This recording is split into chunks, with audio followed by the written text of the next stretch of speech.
नमस्कार मैत्रिणींनो, सोप्या घरगुती रेसिपीमध्ये तुमचे खूप मनापासून स्वागत। आज आपण मेथांबा कसं करायचं ते बघणार आहे। त्यासाठी ही तोतापुरी एक कच्ची कैरी मी घेतलेली आहे। कैरी कशी कठीण बघून घ्या। आणि आता ह्या कैरीचे आपण पहिल्यांदा साल काढून घेऊया। अशी वरच्यावर अशी पातळ साल काढून घ्या, म्हणजे ही कैरी आपली फोडणीमध्ये फुटत नाही आहे। ही साल काढून आता ही चांगली कैरी मी बारीक बारीक तुकड्यामध्ये चिरून घेते।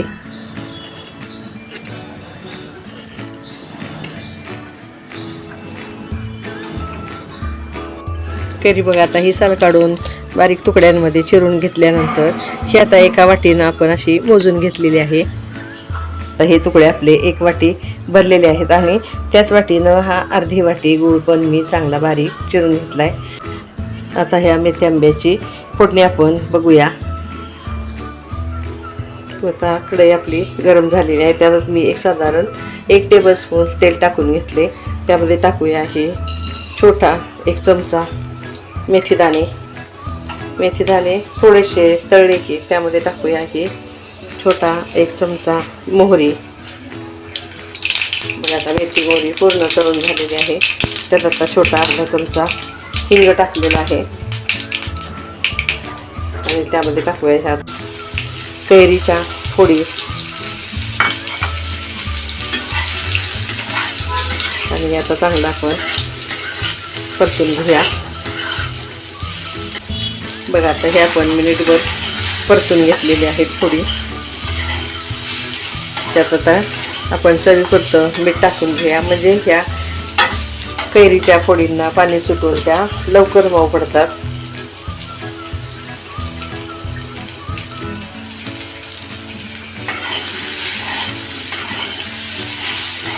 मीठ टाकल्यानंतर जरासं हलवून घेऊया आणि ह्या 1 मिनिटभर असं झाकून ठेवणार आहे। बघा, आता 1-2 मिनिटं झालेली आहेत। फोडी आपल्या मऊ झालीत का? बघा, फोडींना आपल्या मऊपणा यायला सुरुवात झालेली आहे। आता यामध्ये आपण थोडंसं पाणी टाकून घेऊया। अगदी आपण साधारण 1-2 ते 3 चमचे त्यामध्ये पाण्याचा वापर करायचा आहे। मेथी आंब्याला कैरी कशी थोडीशी आंबटच असावी, म्हणजे आपला मेथी आंबा आंबट तिखट गोड चवीचा छान होतो। एकदम तुम्ही जर गोड चवीची कैरी घेतली तर मेथी आंब्याला टेस्ट चांगली येत नाहीये। आता हे पाणी टाकून आपण आणखी 1-2 मिनिटं झाकून चांगली वाफ आणून घेऊया। बघूया, आता 2 मिनिटं झाकून ठेवल्यानंतर कैरी आपली कशी शिजली ते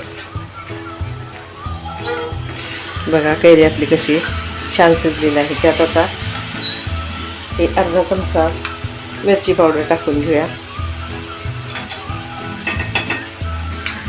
आणि हे अर्धी वाटी गूळ टाकायचा आहे। गूळ टाकायच्या अगोदरच कैरी आपण चांगली शिजवून घ्यायची आहे।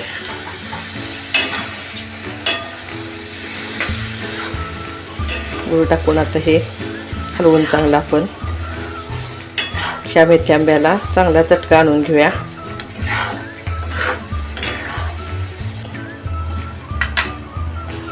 तर अजून 1 मिनिटभर हे झाकून ठेवते।